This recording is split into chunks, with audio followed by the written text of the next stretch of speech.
This program is brought to you by Emory University. I'm going to talk about the financial crisis. Not a pleasant topic, and also a topic that I was kind of hoping after 5 or 6 years of talking about the financial crisis I wouldn't have to talk about it anymore, but it doesn't seem to be the case.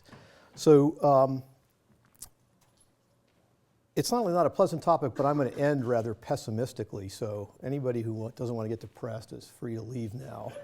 I mean, it's unfortunate that that's the case, but I'll explain why that's the case at the end. So I want to start with what happened. I'm going to talk about what happened. And I'm going to explain why it was very hard for anyone to understand what happened unless you had several pieces of apparatus. You've been studying financial crises for 30 years, like me, and then you happen to be on a trading floor in these markets when it happened. So, and I'm going to, in a few minutes, I'm going to try to raise the level of the discussion about the financial crisis above what I see as the conversation out there, which is not very good. I'll also talk about what is a financial crisis, and I'm going to spend some time, quite a bit of time, on talking about whether crises have a common underlying structural feature or whether each one is some kind of series of special, unfortunate coincidences. Okay, so let's start. So a financial crisis is not just a bad event. Okay, it's not a stock market crash, it's not a financial crisis. S&L crisis was not a financial crisis. A financial crisis is a situation where households, or in the recent one, firms, don't believe that short-term bank debt is really backed with enough stuff, and they want all their money back. So everybody goes to the bank at the same time, and the banks don't have the money. Franklin Roosevelt explained this very, very clearly in his first radio address in March 1933. You can hear it on the internet. It's fantastic. What he said was, look, when you put your money in a bank, they don't just put it in the vault, they lend it out. So if everybody goes to the bank and asks for their money, they're not going to have it. That's exactly what happened in 2007, 2008. So this, as I'll explain, is a sudden, but it's not an irrational event. But the whole banking system just doesn't have the cash. They can't come up with the cash, so they can't honor their debt contracts, and consequently the whole banking system is insolvent. Okay, so we've seen this many times. So this is what it looks like in the old days. So before deposit insurance, Americans were very familiar with this. The 19th century, this is an event that occurred repeatedly. Everybody's at their bank trying to get their money out. And 1934, the American people just got sick of this, and they demanded deposit insurance. So economists were all opposed to deposit insurance, right? And so was FDR originally. Economists said, oh, there'll be moral hazard, and it passed anyway, and we got this long period of quiet. So let me now start with what you have to explain if you want to explain the financial crisis. The first thing is you have to explain how a small shock generated a giant event. So the realized losses, which as of 6 months ago are 20 basis points. 100 basis points is 1%. So 20 basis points is 20% of that. 1.9 trillion of AAA subprime securities issued in these years. That's how much money has been lost. In a typical securitization, and I'll explain what that is in a few minutes, 85% of it is AAA. The amount of AAA that was lost is just minuscule. It's minuscule, right? So it's not the impression you would get from reading, the business press. So somehow you have to get from that to Bernanke's statement that of the 13 largest financial institutions, 12 were bankrupt, going to go bankrupt. This is just after Lehman. So you somehow have to link these two things, okay? Another thing you have to do, you have to explain why the spreads on all assets rose. So spreads rise mean prices fall. So prices plummeted on everything, not just subprime. So if it's all to do with subprime or some kind of toxic asset story, you need to explain whether everything out there was somehow a toxic asset. So let me be a little more specific about that. So here's a picture. We don't need a lot of the details on this. Going up is bad. Going up is bad, right? Spreads are going up. means prices are going down. So the thing you want to have in your mind is going up is bad. So the red line is something linked to subprime. It's a derivative linked to subprime. That's all we need to know for today. So you can see that starting in January 2007, you can't see it because of the scale of the figure, but this line just starts going up.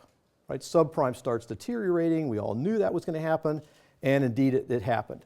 The blue line is a measure of interbank risk. That's all you need to know. It's a measure of interbank risk. Now you can see here that right here is when I had a heart attack, basically, and this was just kind of unheard of. And then it flattened out, and we get to Lehman Brothers. Okay. Now the thing to notice about this picture is that this line just goes up, but this line stays flat for a long period of time.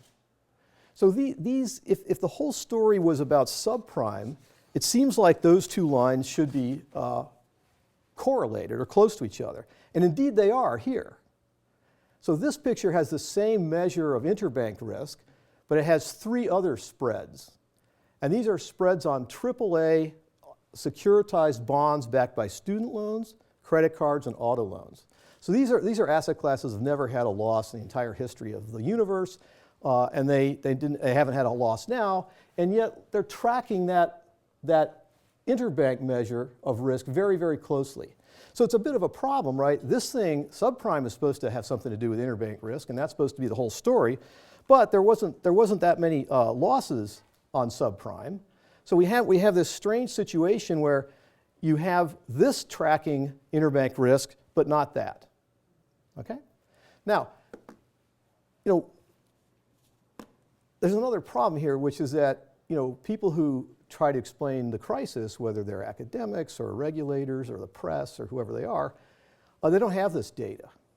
Right? They didn't see this data, right? Because they weren't in a position to see the data. And that's going to be quite insidious. Okay, so we have to explain that. There's one third thing you have to explain.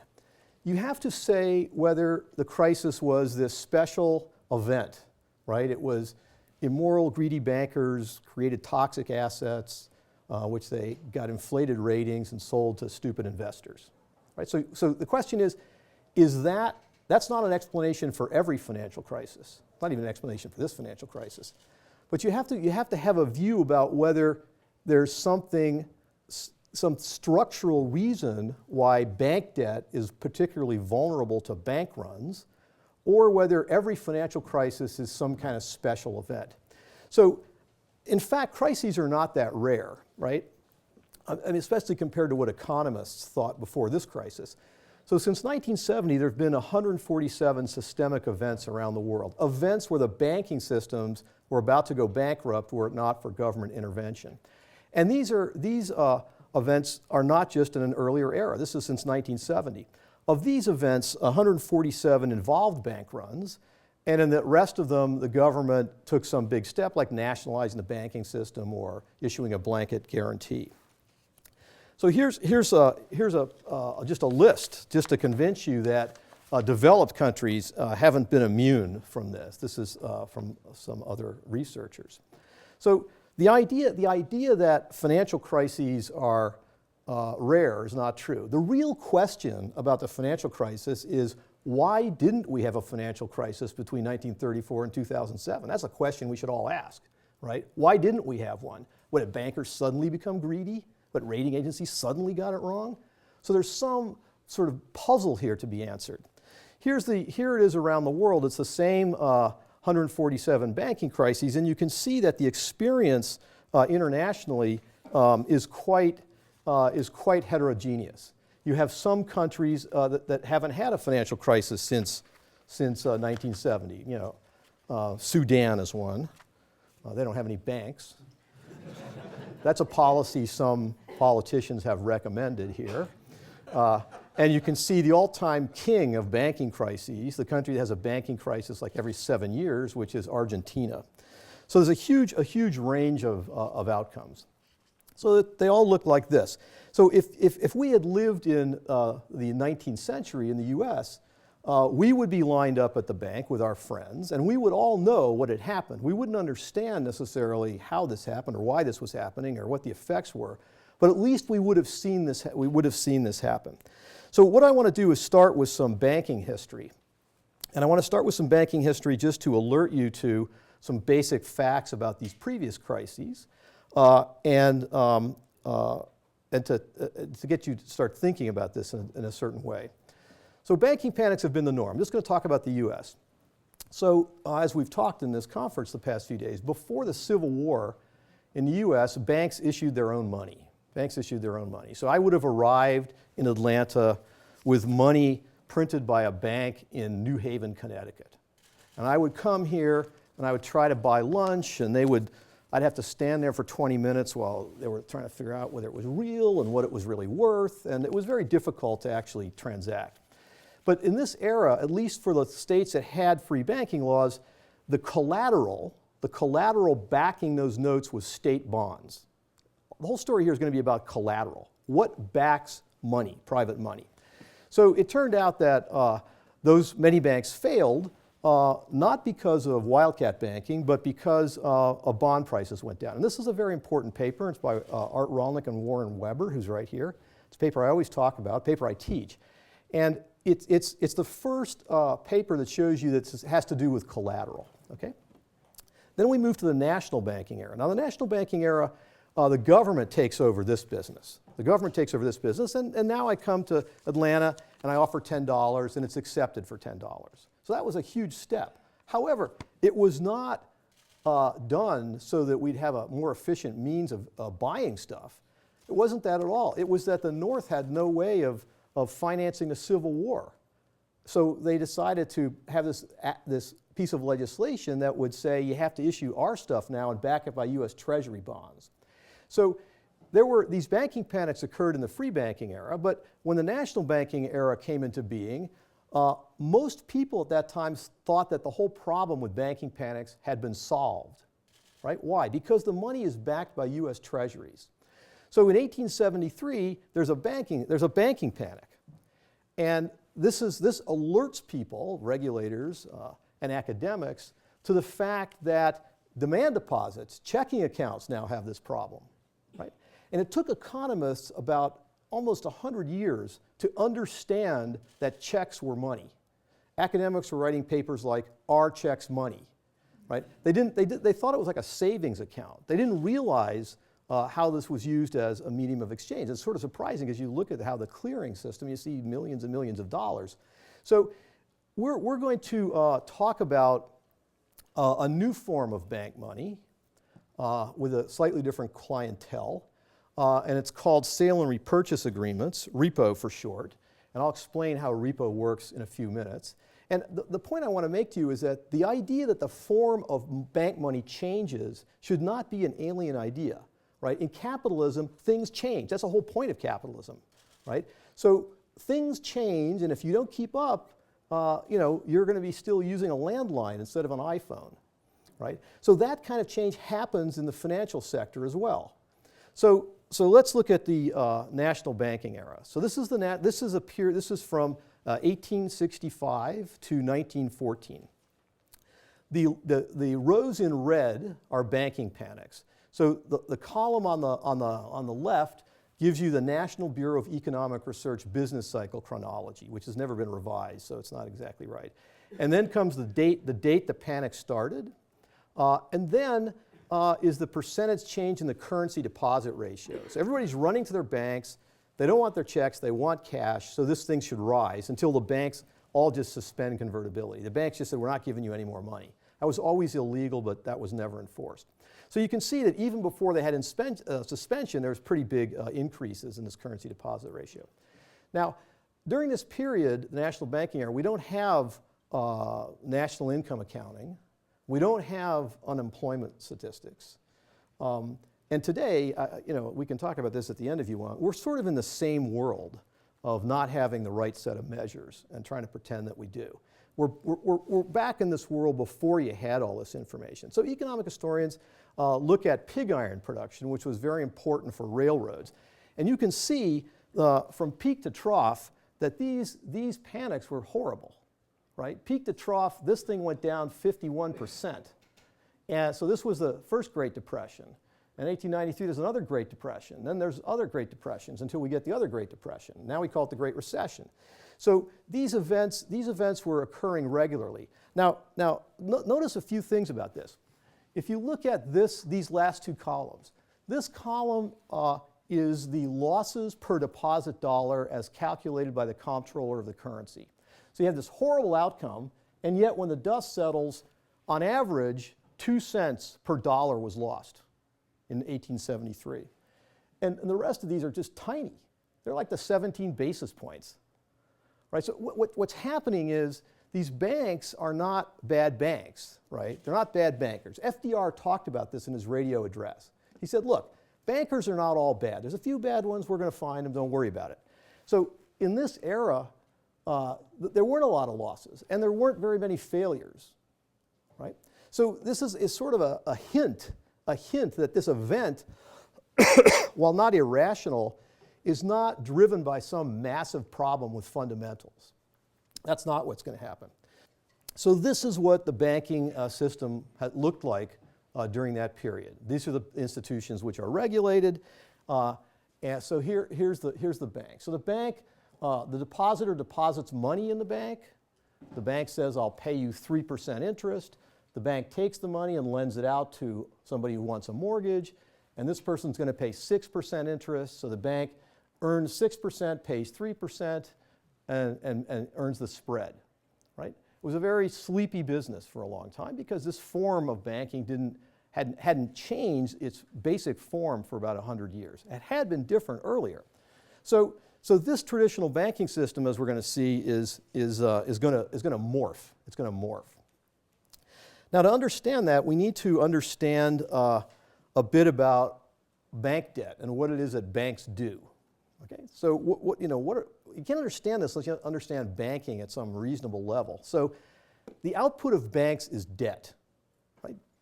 General Motors makes cars, McKinsey has advice. Banks make debt, right? So your checking accounts are debt, free banknotes are debt. Their output is debt, right? And then they do something on the other side with the money. Lots of firms can do what they do on the asset side. So this debt has this very particular feature.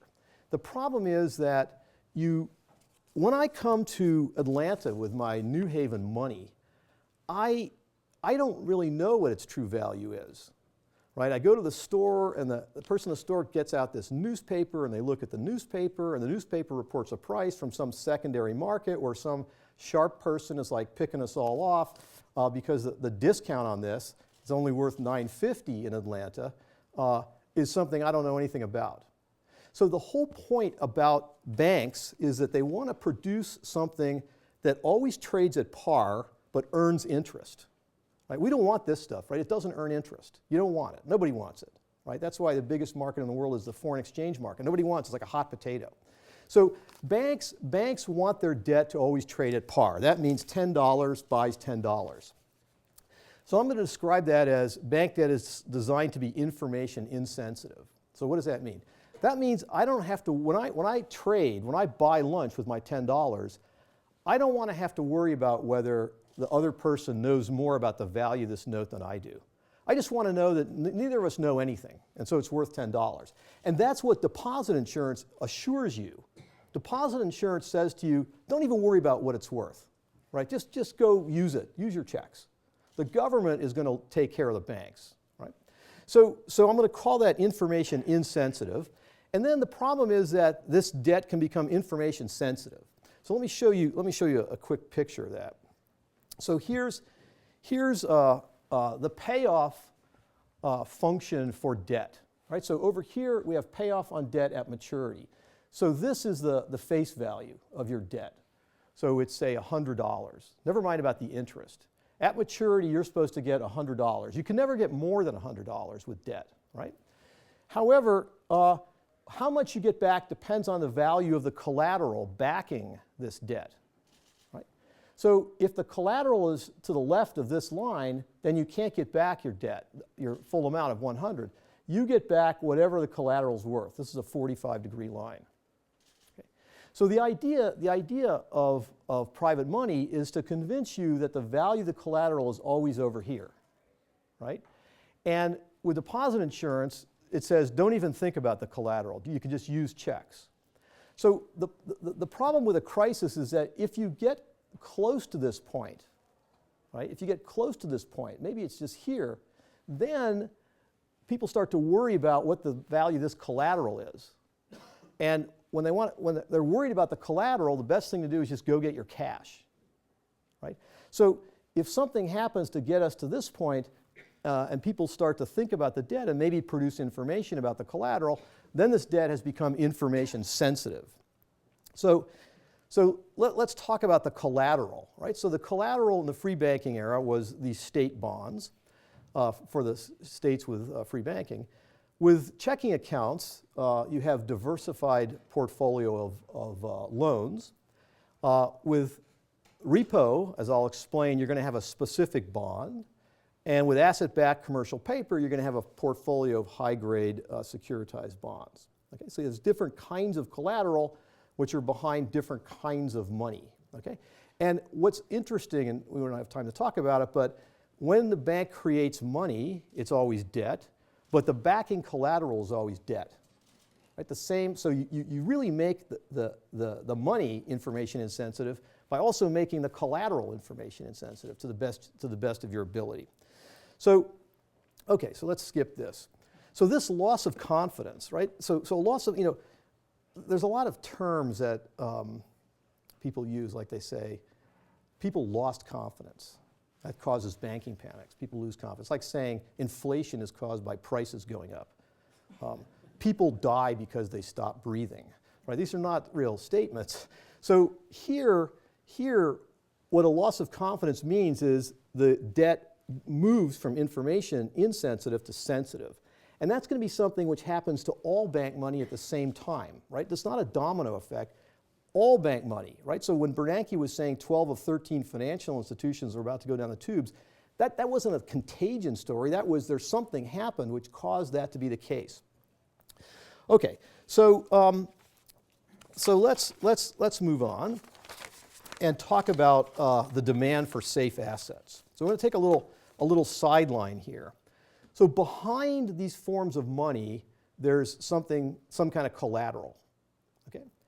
And there's a global demand for safe debt as collateral. So what does the State Authority for Financial Exchange in China buy? They buy trillions of dollars of US government debt, right? Why is that? Because it holds its value, right? We're selling them insurance, basically. So there's some interesting things about this collateral. So here's a picture of safe debt as a percentage of total total assets in the United States. So total assets in the United States grew exponentially in the last 30 years. More wealth was created in the last 30 years than all of human history put together prior to that. And there's two shaded areas. This is government liability. So this is U.S. Treasuries minus whatever the government's holding, like in the Social Security Fund. And this is privately produced safe debt, and I'll show you what that is in a minute. Okay? So this has been about 32% roughly since 1952. So total assets goes up, and the economy wants 32% of that to be safe assets. Okay, so that's a kind of demand for money. It's not the money you usually think of, but it's a demand for money. So there's a couple other things to notice about this that are very important. One is when the government debt goes down, the private sector fills in, right? So you can see that in the picture. You can confirm this econometrically, but the private sector wants to make safe debt if the government doesn't provide enough of it. So the private sector can't make safe debt, but they try their best to make safe debt. So this safe debt, before the financial crisis, there was a shortage of safe debt. And so the private sector started creating lots of things that are later going to get us in trouble. Now, what is the privately produced safe debt? So I'm just going to look at this stuff, and I'm going to show you the percent of each kind of debt divided by just this stuff. Okay? So here it is. So here's traditional banking. This is checking accounts. You can see that this banking system has really declined, right? It's not as important as it once was, right? And notice this happens over a fairly long period of time, right? This is not a sudden change. These other categories are the interesting ones. This category is basically money like short-term debt that companies use, sale and repurchase agreements, asset-backed commercial paper, and then you have the collateral. So this is private label mortgage-backed securities and non-mortgage-backed securities. So this red bar is the shadow banking system, and this blue bar is the traditional banking system. Okay? So the shadow banking system was at least as large as the traditional banking system. Right? And the shadow banking system is the real banking system. We need this banking system. So, in retrospect, it's kind of interesting that all this is happening while economists are writing those mathematic papers that the dean was talking about, right? I mean, this all happened like under our noses. Okay? Now, the main point here is that we're going to need this collateral, and we're going to use it to back this new form of money. So let's talk about sale and repurchase agreements. So a sale and repurchase agreement is like a checking account, basically. You deposit cash overnight, you earn interest, and you get a piece of collateral. So let's go through an example. Fidelity, one of the largest mutual fund companies on earth. People send money in, it goes into a cash account, which is going to be managed. Fidelity doesn't want this to just sit around and not earn interest. So they're going to go to a bank. They go to Goldman Sachs. They say, I want to deposit $100 million with you overnight. What's the rate? And Goldman says 3% annualized.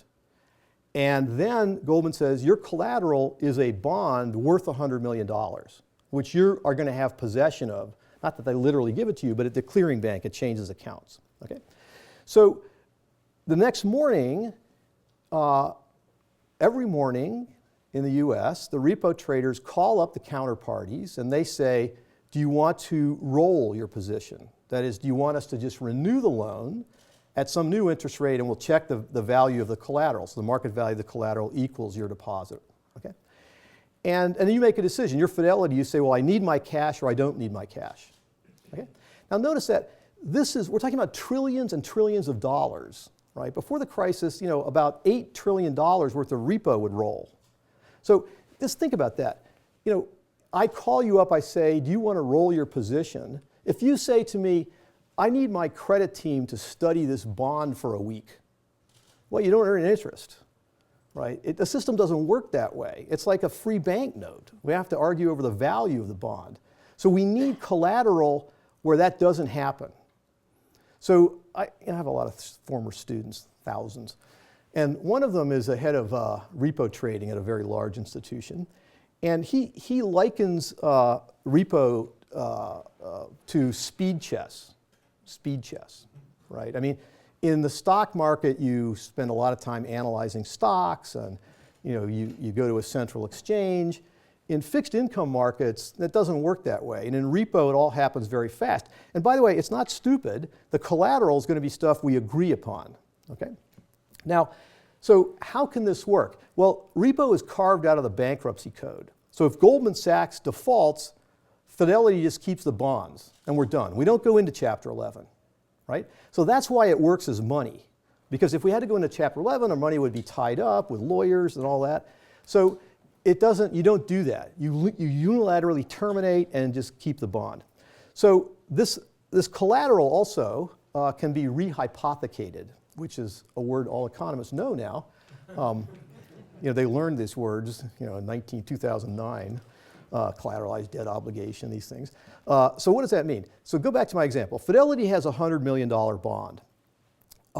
It's overnight, but they're a global firm, so they might use that bond for some other purpose. For example, they have a derivative position that's a liability for them, and their contract says they have to post $100 million to a counterparty. They can do that. So Deutsche Bank has it now. And then Deutsche Bank can use that bond to borrow in the repo market.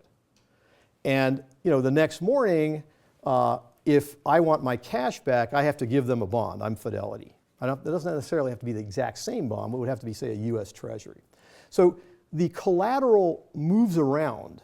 It's like the money multiplier in simple money and banking. Okay, so by the way, we have absolutely no idea the extent of this. No idea. No data, no nothing. Okay? Now here's an important point. Let's go back to my example. I, Fidelity, deposit $100 in Goldman. I'm promised 3% interest. Now the first thing to notice is the return on the bond that I have as collateral goes to Goldman. So what is Goldman doing? Goldman is promising me 3% and earning 6%. It's banking, right? Just like the other bank, right? And what is the bond? The bond is something backed by bank loans from the other system, from the traditional system. So the traditional system's grinding out these bank loans. We put it in portfolios to make collateral, and then it's financed in this other banking system. So Goldman's earning the 6% that the bond returns and paying me 3%. So I lent them $100. The next morning, I might say, look, I'm a little nervous. I want you to give me back $2, but I'm keeping the $100 bond. Okay? So now, let's just go through this from the beginning again. This is very important. Let's start in the beginning. I deposit $100. Imagine the following. This doesn't really happen this way, but imagine the following. Goldman takes $100, they rush out, they buy a bond worth $100, and they give it to me for collateral. And they're going to earn 6% on that bond. So my loan to them financed that bond. They borrowed $100, they bought a bond, they're going to earn 6%, and they're going to pay me 3%. Now, if the next day I say, I want to keep the $100 bond, but I want $2 back, that's like I withdrew $2 because now I'm only financing 98% of the bond. So they have to come up with $2 somewhere. Okay? See the problem? So normally that's not a problem. But that's like a withdrawal from the banking system. I withdrew $2 from my deposit of $100. Okay? Okay. So we know some about this repo market. The depositors tend to be institutional investors, and a lot of them are from around the world. And so these banks need to have collateral, right? They need to have collateral.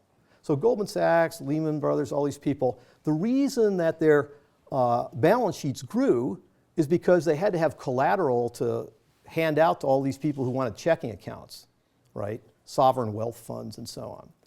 So these institutional investors have grown enormously in the last 30 years, right? I mean, we don't invest in the stock market. No individual household invests in the stock market. We all put our money into mutual funds and your pension fund, and the whole, trillions and trillions of dollars of financial markets are basically run by institutional investors, right? Whether it's the California State Pension Fund or BlackRock or Temasek in Singapore. These are trillions and trillions of dollars of money that are now managed by institutional investors. So this wasn't true 30 years ago. Okay? So while all this wealth grew, we had along with it a number of important changes in the world. Another change which has happened, which is a pure regulatory arbitrage, is another banking system grew up. So the regular banking system had interest rate ceilings for a long time. They couldn't pay, they only pay 0 on their checking accounts and later a little bit. So another banking system arose, money market mutual funds, where you can write checks and deposit and so on, and they don't have to hold any capital. And so they grew exponentially. Right? So this is taking money away from the traditional banking system. Now, if the I don't know what to call them, the old investment banks, if they're growing to supply this new kind of money, and commercial banks are supplying less and less money, then the total assets of dealer banks, the old investment banks, divided by total assets of commercial banks should also be growing. Okay? Remember, the economy is shifting. Demand deposits are becoming less important. All our money is run by institutional investors. They want repo. So now we have to supply repo for them. And so those institutions that do that have to grow. So I'm going to show you a plot of the ratio of total assets in dealer banks divided by total assets of commercial banks. Okay, so take JP Morgan. JP Morgan has a commercial bank. That's going to be in the denominator. And they have a dealer bank. That's going to be in the numerator. Okay, so here's what it looks like. So you can see in 1990, this ratio was about 6%, and then it just keeps growing. It just keeps growing until at the time of the crisis, it's 30%. And remember, this is around the period that these firms changed from being partnerships to publicly owned corporations, right? Which means a completely different system of risk management when you're not a partnership anymore. So, uninsured commercial banks would be financed by 75% demand deposits, roughly. Right? So they had a lot of demand deposits, even though they were uninsured and they were subject to bank runs. So it's not so surprising that the dealer banks were about 50% repo finance. And this is true since this is just one date, 2008. They started putting this information in their annual reports in 2000. And until the crisis, it was always around these numbers. So here's, total financial instruments owned, percent of that pledged as collateral. So this gives you a sense of the size of this repo market. Now remember, this is just a subset of the firms involved in this, right? We don't have any foreign firms, for example. So we have this little snapshot.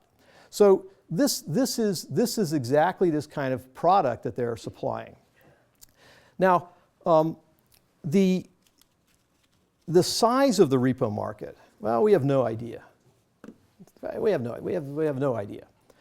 So at one point in the crisis, I did a back of the envelope calculation, and I said it was 10 trillion, the same size as the commercial banking system. Everybody sneered at me. And then some BIS economists did a different back of the envelope calculation, and they got 11 trillion. And then IMF economists did a different back of the envelope calculation. They also got 10 trillion. So I think we can conclude it was pretty big. It was pretty big. And it's kind of shocking that we have no other data really about it. I mean, the Fed has the repo done by the primary dealers, which are the banks that the Fed is willing to trade with. That's the old days. Now they trade with money market mutual funds. So, and also ironically, this repo was counted in this monetary aggregate M3. But M3 was discontinued in the mid 2006 because it was highly correlated with M2, right? Because they mismeasured it. So this collateral is what I want to focus on. Now. So let's ask, what could this collateral be? What's the available collateral? So this is the amounts outstanding in the U.S. Treasuries. Mortgage-related, this is all private label, but it would include home equity loans, U.S. corporate debt, agency bonds, Fannie and Freddie bonds, and non-mortgage asset-backed securities. So this is what you could use as collateral, right? Now, so that tells you what's issued, right? But one of the problems is that a lot of this is held abroad.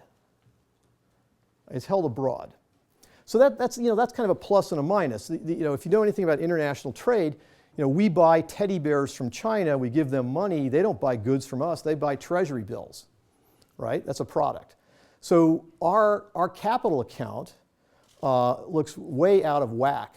We have a lot more liabilities than assets, right? We owe a lot of money to China and the oil producing countries because they buy securities, not goods.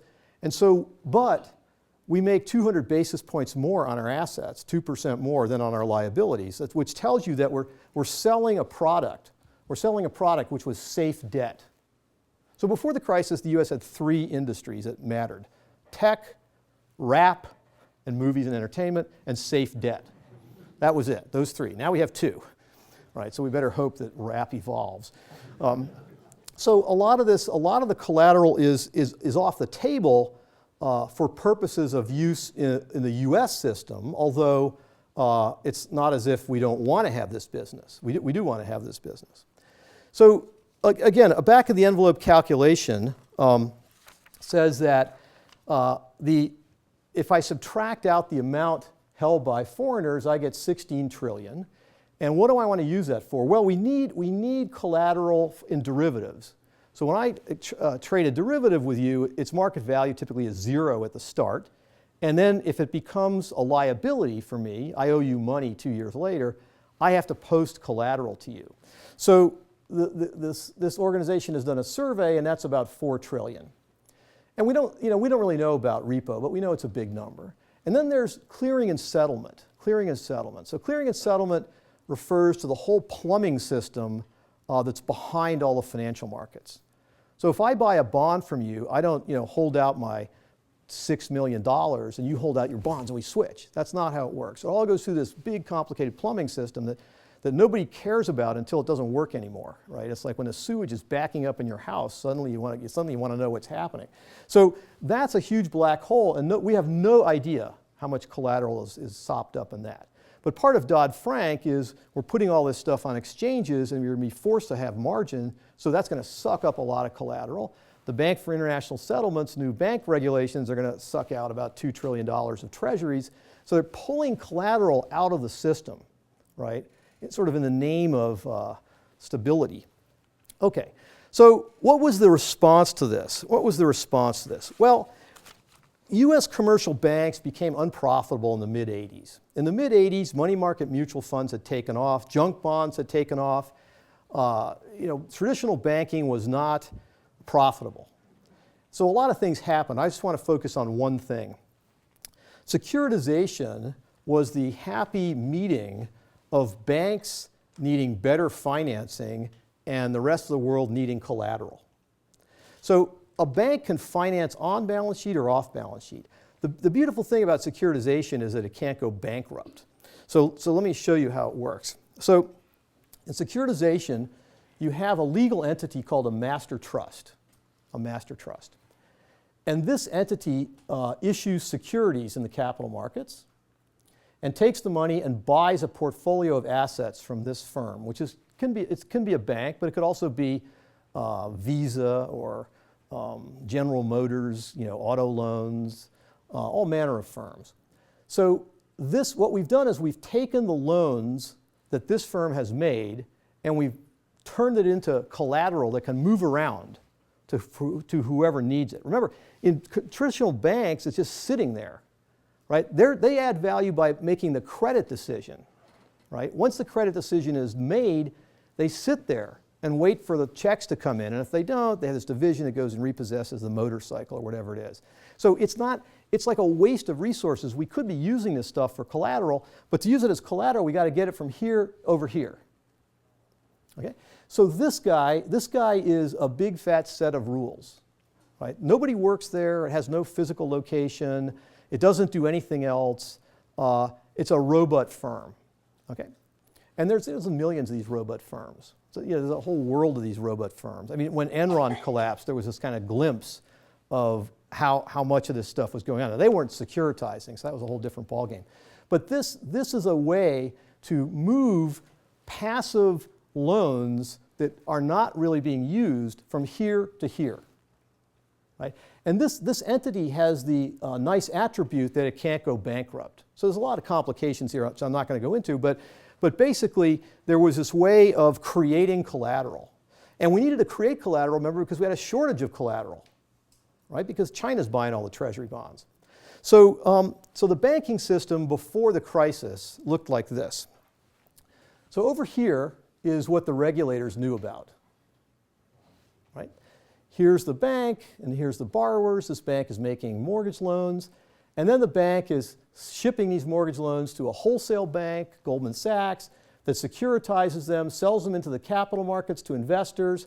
And then investors might want to do repo, so they keep some of it so these guys can do repo, and then they rehypothecate the collateral. So everything to the left of that line no one knew about. Unless you were in these markets, then you knew all about it. But if you were a regulator or an academic, you didn't know anything about this.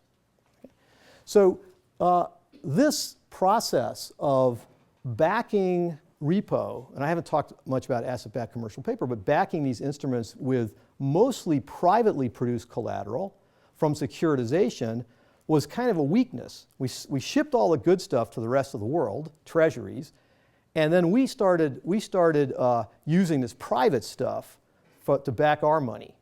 Okay? There's a lot more to the story, but that's basically what was happening. Okay, so that's all background. So what does this have to do with the crisis? We're supposed to be talking about the financial crisis, not teaching all of money and banking. So here's the financial crisis. So this is the amounts of subprime mortgages originated in 2005 and 2006. That's 1.2 trillion were originated. 80% of that was securitized. Okay, so these mortgages were financed by investors buying bonds. And if you bought the AAA bonds, on average, you would have lost the 20 basis points I talked about in the beginning. Now, the fact is, that if all of subprime defaulted and there was no recoveries at all, that wouldn't be a global financial crisis. That would be one hell of a problem for our country, and we still have the problem, right? Because we haven't done anything about mortgage relief. So, but that can't be the story. Right? Remember the first thing I said you had to explain, the second thing I said you had to explain, the first thing you had to explain is how do you get from the loss on subprime to the entire financial system being bankrupt? And the answer is you don't need a lot of problems, right? You need some problems. So I'll tell you what this is in a minute. How many people in here have ever been to a slaughterhouse? One. Are you a vegetarian? No.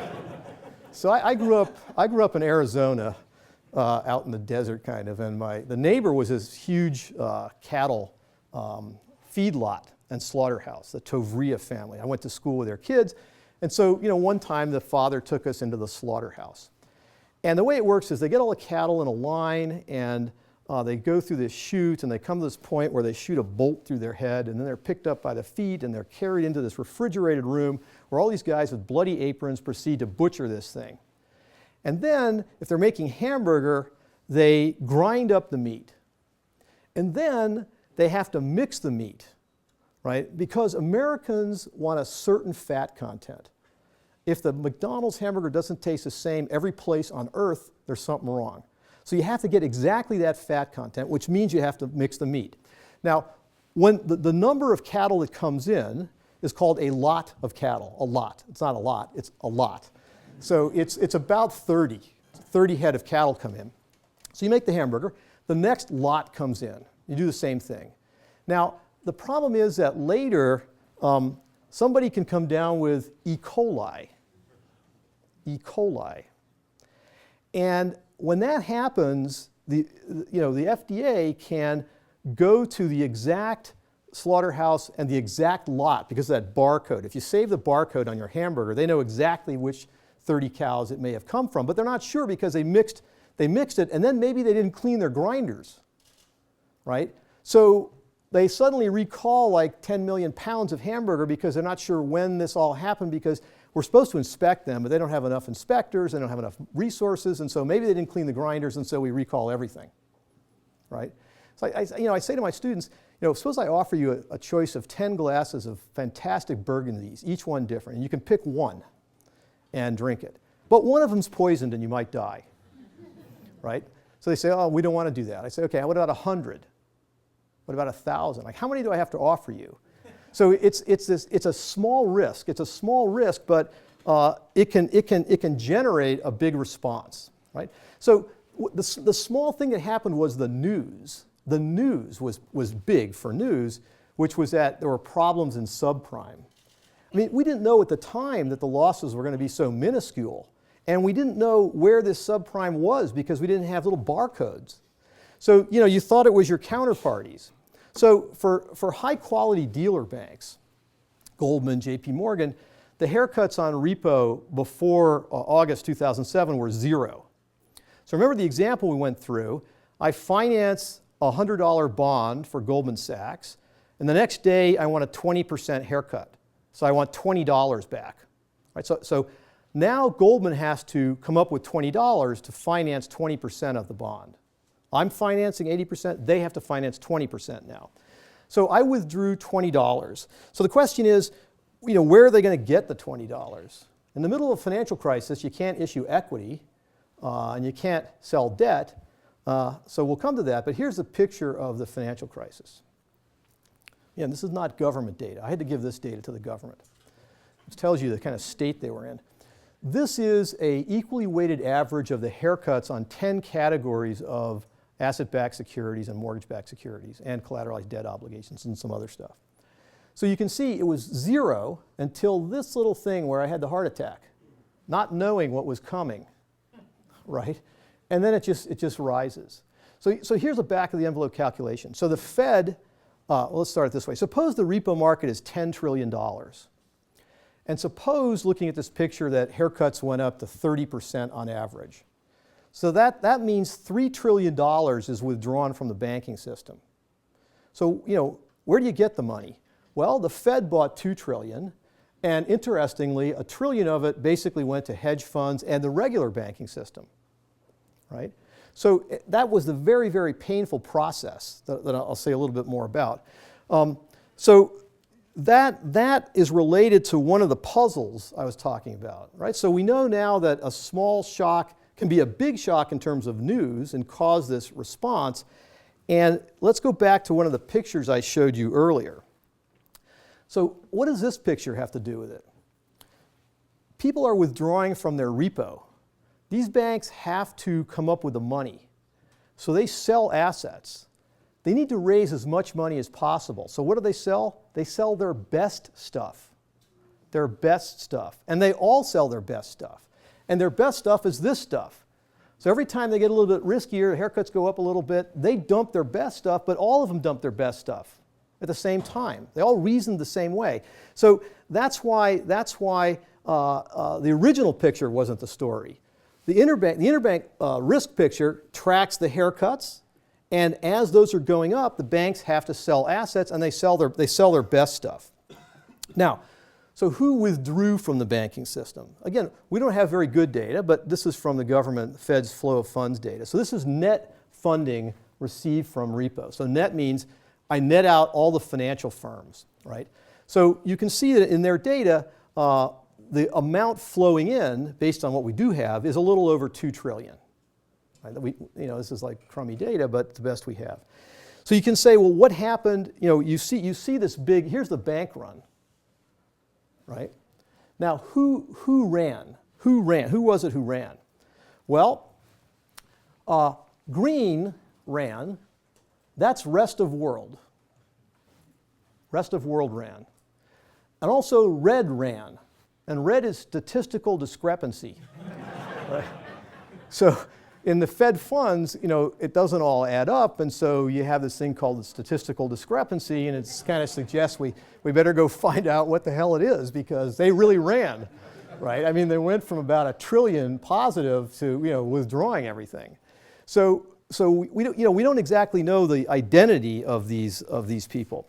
So I want to show you another picture, and then I'm going to make some concluding remarks. So I just want to stress this point about the dumping the good assets. I'm going to show you a picture of AA minus AAA spreads on 5-year industrial bonds. So let me just say that again. AA minus AAA spreads should be a positive number because AA is worse than AAA, so it should be 50 basis points minus 10 basis points, something like that. So we should see a positive number over time. And it's 5 years, so we're holding maturity constant. And these are on the run. So these are all recently issued bonds. This is data from a dealer bank. So this thing should always be positive. But nope, not always positive. Look at this.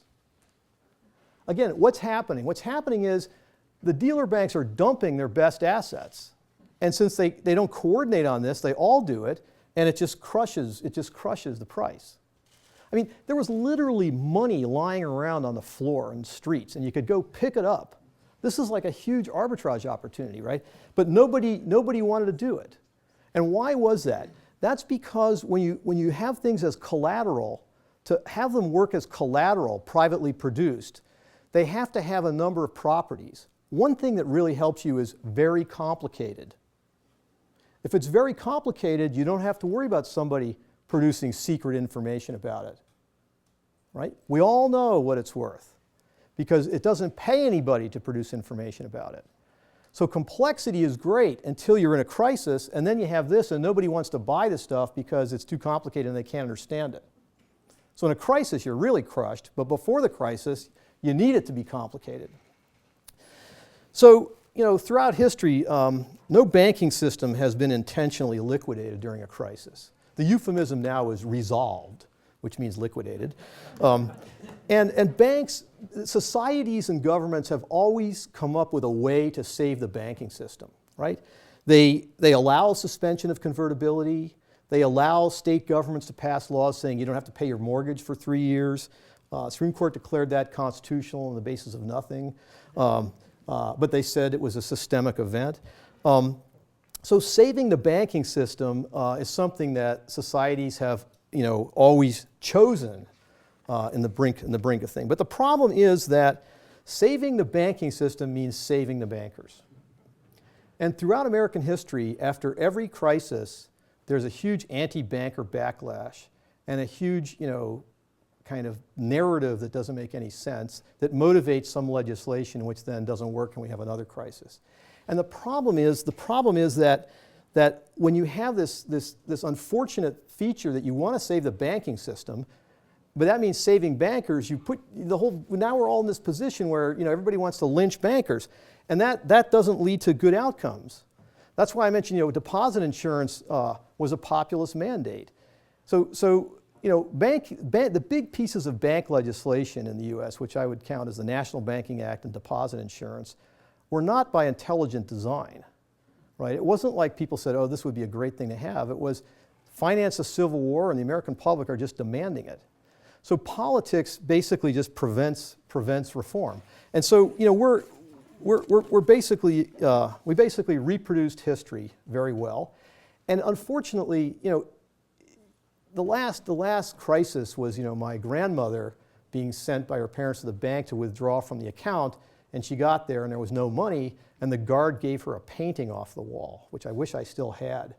But that memory lasted through Jimmy Stewart and It's a Wonderful Life. So that was in the early 50s, and people still had memories of the Great Depression.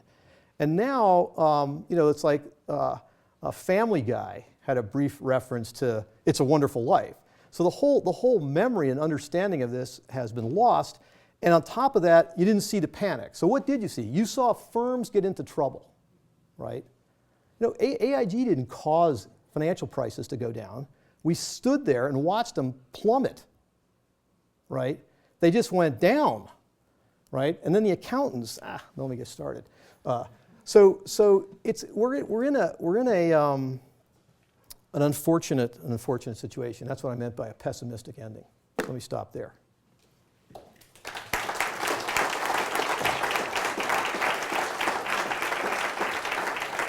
At what point should some of these complexities be illegal, or at what point should things be prevented from getting more complex on the basis that they cause these sort of?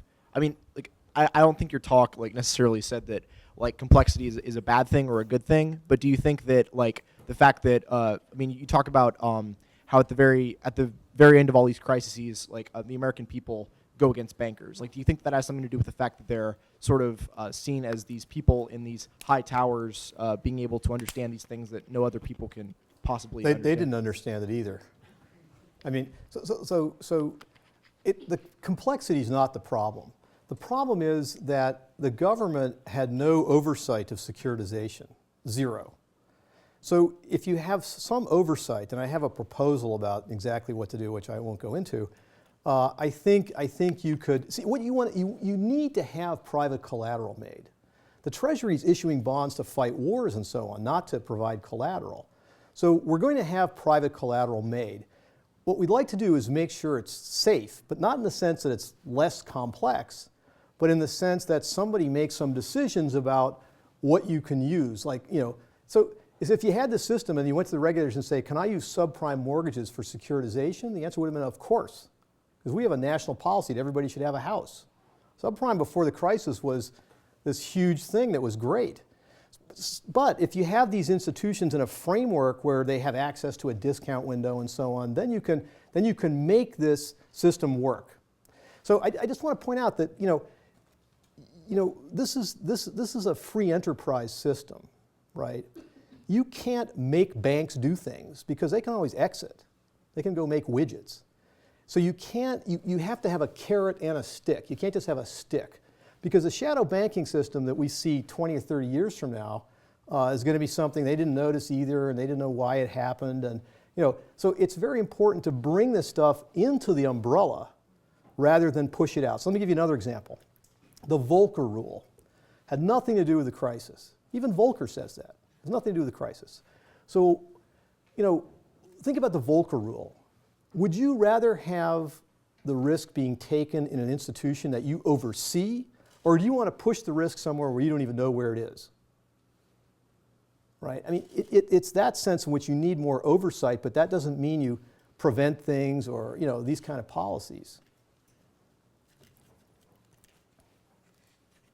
By oversight, then are you also referring to more information? I mean, you mentioned that regulators didn't know what was going on, and economists didn't know what was going on.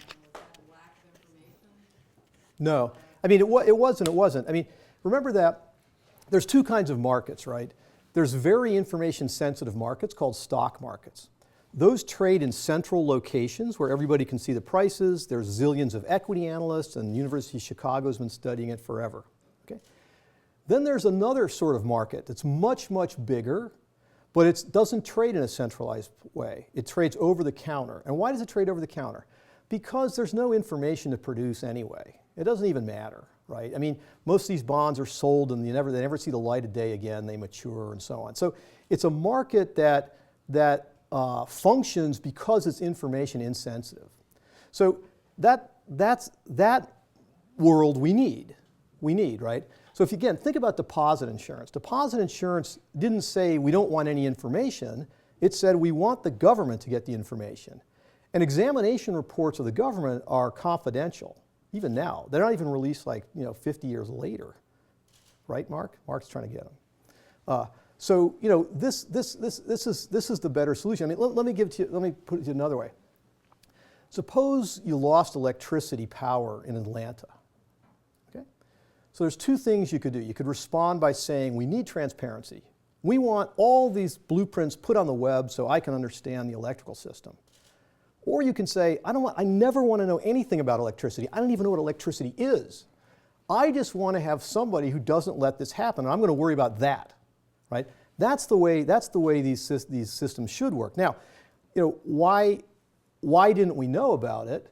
Well, I think this goes back to this question of where we get our information, right? So in the Great Depression, Roosevelt sent people out to count freight cars to try to figure out whether the economy growth was going up or down. So in a world like this world, where you have derivatives and off-balance sheet stuff, you need a measurement system that can measure risk. So in the Great Depression, Roosevelt realized this was a big problem, and he put a lot of resources behind national income accounting.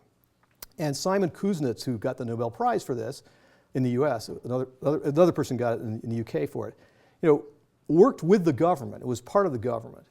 And it wouldn't have really succeeded finally but by good luck we had World War II.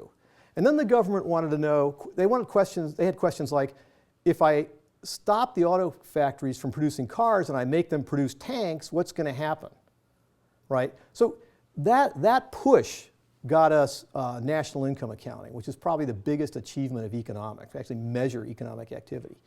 Now all our measurement systems are cash-based. Accounting, Fed funds, national income accounting, but this world doesn't work that way, right? So, I have a proposal about measurement, but the momentum on this has been lost already. It's not going to happen. We need about 6 more crises. That'd be good for research too. But I'll tell you, for academic economists, I mean, I spent 30 years on financial crises, even though the rest of the profession said I was an idiot and told me I was working on irrelevant stuff, right? And why did I plug away? Well, it's not that I knew there was going to be a financial crisis. I just knew the financial system was important, right? The rest of the world, doesn't think that. Most, macro models or asset pricing models, they don't have banking systems in the model. They think it's all irrelevant, right? So they've been exposed as frauds. When you see global growth occurring really in kind of the peripheral countries, regions, Yeah. do you see that growth as they start to grow up, need financing needs to do so, that growth is tied to systemic events in the U.S., and so that correlation effect or the kind of crises occurring in the U.S. will start to really affect these global countries more, especially like frontier markets, emerging markets? So that's a really complicated question. I don't know the answer. I mean, let me just tell you one fact that I think is kind of interesting. I was talking before about, we buy a teddy bear from China and they buy a treasury bond. So these accounts, these foreign trade accounts net. So, you net your assets and liabilities and you see whether it's zero or not. And, that was done because it was always, pretty close to zero, and if it wasn't close, it was going to, become close over time. But what people have noticed, some people, a small number of people have noticed that if you look at the gross flows in the capital account, so this is financial transactions, the U.S. with the rest of the world, the gross flows are unbelievably large, like orders of magnitude, bigger than they used to be. And they're disconnected from the current account, which is the goods. So it used to be you got international financing when you did exporting and importing, and that would drive the capital account if they didn't buy goods. I sold goods, they didn't buy goods, it went into the capital account. But now the capital flows are so enormous that they're disconnected from the current account. And that's an important hint. I think that's a very important hint that the financial system is just, it's global. It's global. And, it's very, very difficult to coordinate with other regulators and, other central banks. I mean, a lot of that was done during the crisis, but you can imagine this stuff moving somewhere. We don't know where. I mean, take the Volcker Rule. There's a demand for risk. There's lots of investors who want risk. It's not irresponsible risk. They want high expected returns, and they're willing to take, high volatility. So that's a product. How do you supply risk to people, to firms? So, somebody is going to view that as a profit opportunity. Hedge funds can't do it. Hedge funds are small, relatively speaking. So somewhere on earth, somebody's going to come up with a way to sell risk. So we're not going to know where that is, and I suspect that, it may not even be in the United States. We'll find out in the next one. Speaking of risk, you had some connection or affiliation with AIG back at the time of the crisis, and they were widely reported to be involved with huge amounts of CDS's, credit default swaps, on these subprime mortgage tranches and so forth. The people at AIG were very intelligent, very careful people. Did anybody see the freight train coming that was going to hit them? So let me first point out that the government, the Fed, made $30 billion profit off our positions, right? So, the fire sale prices caused us to have to put out collateral. But once the dust settled and the prices came back, the Fed made $30 billion. So AIG was the world's largest insurance company, and the asset management arm, we were kind of a separate subsidiary, AIG Financial Products. The asset management arm lost real money. So when they appointed a person, a vice chairman of Morgan Stanley, to come into AIG Financial Products and to run it. And he told me later he thought he was going to come in and there was a bunch of cowboys and they didn't know what they were doing, and he was totally shocked, right? And I can tell you, I've never been around a smarter set of people in my life. They're smarter than people at Yale, right? They're smart. They're goddamn smart. You know, they don't have time to really think about stuff like we do in academia, but they're smart. And the thing about AIG is that, you know, again, there was a whole combination of problems, right? Remember, Elliot Spitzer kicked out Hank Greenberg, who's a kind of business genius, right? And so Greenberg was gone, and we got this guy who just didn't know what he was doing, and he did all the wrong things. And, you know, so it was you know, when I look back, the two biggest risks when I was there are the two I never would have dreamed of. It's management and accounting. Right? Those were the risks. And, you know, you can't control Elliot Spitzer kicking out the CEO, and you can't control the accountants, and they do insane things. So, you know, I mean, you know, people said, why don't you write something about AIG Financial Products? And the answer is, I think it's a sideshow. It's not central to anything that happened in the crisis. And the press, you know, they're never going to get it right because the people who know aren't going to talk, and the people who talk don't know. And, you know, it's just not, I mean, the press is a really interesting, you know, phenomenon. I mean, you know, the press is didn't really do a very good job, but it's fairly hard to blame them, right? They'd call up economists, and economists had no idea. If you call the experts and the experts don't know, how are you supposed to know, right? And Congress, you know, these people have 9 million things they have to be experts on. They can't be experts on everything. So, you know, in a lot of ways, it really was a failure of the economics profession to kind of explain things coherently in a way that the public could understand and would lead to good policy. That's why, you know, Roosevelt came into office. Inauguration was in March in those days. First thing he did was give this a radio address about banking. And the next day, people lined up to put their money back in the bank. Right? Roosevelt explained what had happened and what the government was going to do about it. And, you know, this crisis wasn't like that. I don't know how many times I yelled at Ben Bernanke that he had to articulate a narrative. You have to tell people what's happening. You know, we can't get Obama to do it. Obama should have done it, right? Like on the first anniversary of Lehman or something like that. He should have explained to people what was going on, right? But he had to run out in front of the pitchfork crowd. So it's, you know, and that's what I mean about when you save the banking system, you save the bankers, and you don't get anything right. Now, Roosevelt didn't have the luxury of really doing that because the public wanted deposit insurance, right? That was, you know, they weren't after bankers. They wanted deposit insurance, and that's how we got deposit insurance. One more question.